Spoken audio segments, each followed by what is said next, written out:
lugar sa Maynila, maraming nangyayari, ngunit ako't ang dila. Sabihin ng lahat, ani mo'y kagat-kagat, tabi ni ang pwede, alamat na umusbo. Pero may nagkulito, Ano na kayo? Ayan, papunulutan ko. Siguro ng video game. Live. Kananan yan ay live.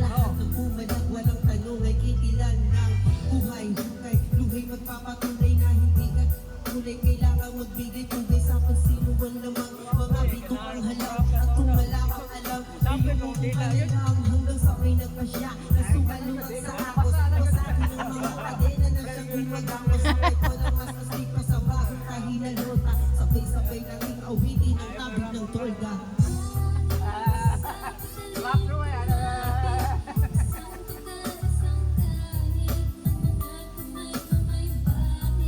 Nang galit minana akala Katong sa taas ba? Katong abangan. Upuan mo ng inanan. hari ng tungkol. Natay ko, natay. Ano na, live. Kasi sa kaliwat niya ko. Kasi. Puro kwarto. Masingit ko sa una. Hindi ba ba daw? Kwarto.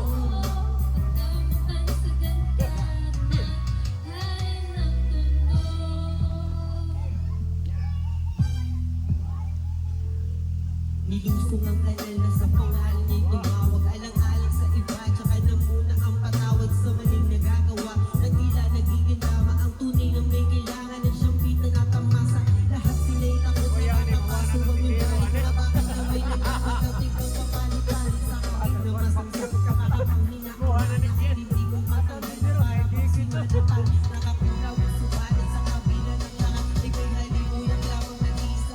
Ulak na siya ng taong nagkakatid sa kanya sa katinungan. At hindi ipagpapalit na kahit na sino. Ngunit nung dumating ang araw na gusto niyang nagkalikod, ay hindi na ang lahat sa kamay at kaibigan. Ipinasok ang tigat ng ulungan ko sa lota. Ngayon alam niyo na ang kwento ni Asyong Salonga. Oh, mga kasi pupusin yun. Right yun. Pupusin na lang. Magbuhat. Magbuhat.